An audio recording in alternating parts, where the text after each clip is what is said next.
सुप्रभात। मैं Sunil Kumar career zone की ओर से आप लोगों का हार्दिक अभिनंदन करता हूं। आज का विषय है कि भारत में मूल अधिकार का विकास कैसे हुआ, इसी के बारे में हम लोग बातचीत करेंगे।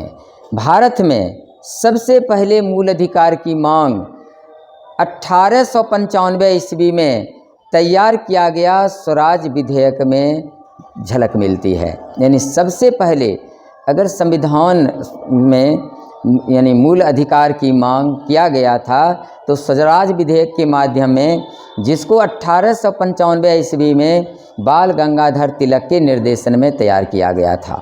आप सब जानते हैं कि हमारे देश में ब्रिटिश हुकूमत थी जो बरसों तक शासन किया था, और उसी के शासन के दौरान संविधान की मांग होती गई और उस मांग को अंग्रेज़ों ने, ब्रिटिश हुकूमत ने इग्नोर करता गया। लेकिन एक समय आया उस मांग को उसे स्वीकार करना पड़ा, जिसमें सबसे पहला कड़ी था कि स्वराज विधेयक था। पुनः 1925 ईस्वी में श्रीमती एनी बेसेंट ने अपना कॉमनवेल्थ ऑफ इंडिया बिल के माध्यम से मूल अधिकार की मांग किया था, लेकिन ब्रिटिश हुकूमत इसे इग्नोर कर दिया, इनकार कर दिया। पुनः 1925 में सबसे पहला भारतीय अगर थे तो वो थे मोतीलाल नेहरू, जिन्होंने 1925 में पुनः 1928 में नेहरू रिपोर्ट के माध्यम से मूल अधिकार की मांग किया था, लेकिन अंग्रेज़ों ने, ब्रिटिश हुकूमत ने इसे इनकार कर दिया। अब यह भी जाने नेहरू रिपोर्ट क्या है। भारत सचिव, तत्कालीन भारत सचिव ने भारतीयों को यह चुनौती दिया, अगर भारत में सभी पार्टी या सभी दलों को मिला करके, अगर सभी दल मिल करके संविधान का मसौदा देती है तो ब्रिटिश सरकार उसे स्वीकार करेगी और भारतीयों के लिए संविधान का निर्माण अवश्य करेगी। उसे पता था कि भारत में हिंदू मुस्लिम सभी अपने अपने दल में बटे हुए हैं, आपसी सहमति कभी हो नहीं सकती। फिर भी मोतीलाल नेहरू ने उनके इस चैलेंज को स्वीकार किया, चुनौती को स्वीकार कर किया, और 1928 ईस्वी में नेहरू रिपोर्ट यानी भारतीय भावी संविधान का एक मसौदा था, प्रारूप था, जिसको नेहरू रिपोर्ट कहा जाता है। और इस नेहरू रिपोर्ट के माध्यम से भी मूल अधिकार की मांग किया था, लेकिन ब्रिटिश हुकूमत इनकार कर दिया। फिर इसी बीच 1931 ईस्वी में कांग्रेस का वार्षिक अधिवेशन कराची में हुआ था, और कराची अधिवेशन में मूल अधिकार का प्रस्ताव पारित किया गया था। सबसे पहले कांग्रेस विधिवत इसी अधिवेशन, कराची अधिवेशन में ही मूल अधिकार का मांग रखा था। और जब आप सब जानते हैं कि गोलमेज सम्मेलन 3 हुए थे, दूसरे गोलमेज सम्मेलन में महात्मा गांधी भाग लिए थे, और दूसरे गोलमेज सम्मेलन 1931 में भी महात्मा गांधी ने भी मूल अधिकार का मांग गोलमेज सम्मेलन में भी रखा था, लेकिन उनकी मांगों को अस्वीकार कर दिया गया। इसी बीच 1945 में तेज बहादुर सप्रू समिति ने भी सुझाव दिया था कि भारतीयों के लिए मूल अधिकार होना ही चाहिए, लेकिन अंग्रेज़ों ने उसे भी स्वीकार नहीं किया। इसी बीच 1946 में कैबिनेट मिशन आया था, और भारत का संविधान कैबिनेट मिशन योजना के द्वारा ही बना था, और उसी कैबिनेट मिशन योजना के द्वारा मूल अधिकार कैसा होना चाहिए इसके लिए परामर्श समिति बना था और एक उप समिति बना था।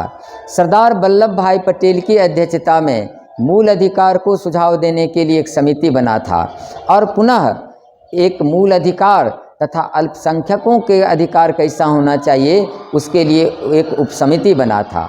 और इसी समिति यानी सरदार वल्लभ भाई पटेल की अध्यक्षता वाली समिति और साथ साथ JB कृपलानी की अध्यक्षता वाली समिति, दोनों ने जो मिलकर सुझाव दिया, और इसी के सुझाव पर मूल संविधान में 7 भारतीय नागरिकों को 7 मूल अधिकार दिया गया था। लेकिन बाद में 44वां संविधान संशोधन 1978 के द्वारा संपत्ति का अधिकार को हटा दिया गया, तब घट करके मूल अधिकार वर्तमान में 6 रह गए।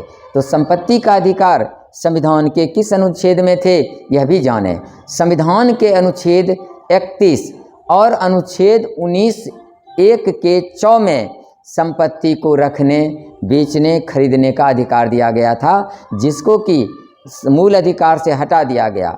अभी वर्तमान में संपत्ति का अधिकार एक कानूनी अधिकार है, जिसको संविधान के अनुच्छेद 300 के क में रखा गया और वह एक प्रकार का कानूनी अधिकार मूल अधिकार के श्रेणी से हटा दिया गया। अभी वर्तमान में 6 मूल अधिकार हैं, तो 6 कौन कौन हैं? सबसे पहला मूल अधिकार है समता का अधिकार। समता का अधिकार अनुच्छेद 14 से 18 तक में वर्णित है। दूसरा है स्वतंत्रता का अधिकार, जो संविधान के अनुच्छेद 19 से 22 तक में इसका विवरण दिया गया है। तीसरा है शोषण के विरुद्ध अधिकार, जो संविधान के अनुच्छेद 23 और 24 में इसका विवरण दिया गया है। और चौथा मूल अधिकार है धर्म की स्वतंत्रता का अधिकार, जो अनुच्छेद 25 में है। और पांचवा है संस्कृति और शिक्षा संबंधी अधिकार, जो अनुच्छेद 29 और 30 में दिया गया है। और छठा है संवैधानिक उपचारों का अधिकार, संवैधानिक उपचारों का अधिकार, जो अनुच्छेद 32 में है। संवैधानिक उपचारों का अधिकार एक ऐसा अधिकार है जिसको डॉक्टर भीमराव अंबेडकर ने इसे संविधान की आत्मा तक कह बैठा है। ठीक है, आज हम लोग बात की संविधान के विकास कैसे हुए, लेकिन यह भी जाने संविधान में जो मूल अधिकार दिया गया इसका क्या उद्देश्य है। इसका सबसे बड़ा उद्देश्य है कि जितने भी भारत के नागरिक हैं उनके अधिकारों का, उनके सर्वांगीण विकास का अवसर दिया जा सके। एक ऐसी सरकार का गठन करना जो सरकार आम लोगों को विकास का मौका दे, तथा वैसी सरकार के अधिकार को कम करना जो वह सरकार शोषणकारी ना हो, ऐसा कोई विधान ना बना दे जो जनता का शोषण किया जाए। यानी जनता, आम नागरिकों को, भारत के नागरिकों को सर्वांगीण विकास का अवसर मिले, इसके लिए मूल अधिकार का प्रयोग किया गया था और मूल अधिकार संविधान में लाया गया। यह वीडियो का पहला पार्ट था।